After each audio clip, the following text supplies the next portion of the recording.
মানুষের সাথে যত মিশবেন ততই অভিজ্ঞতা অর্জন করতে পারবেন, সেটা ভালো হোক কিংবা খারাপ। মুখ আর মুখোশ এর মধ্যে পার্থক্য বুঝে গেলেই মানুষ একা হয়ে যায়।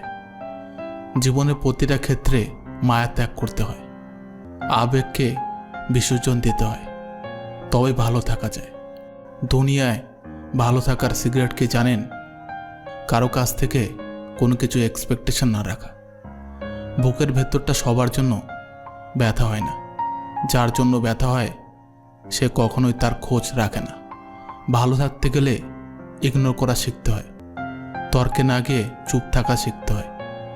কারণ সবাইকে খুশি করার দায়িত্ব নিয়ে তুমি পৃথিবীতে আসোনি।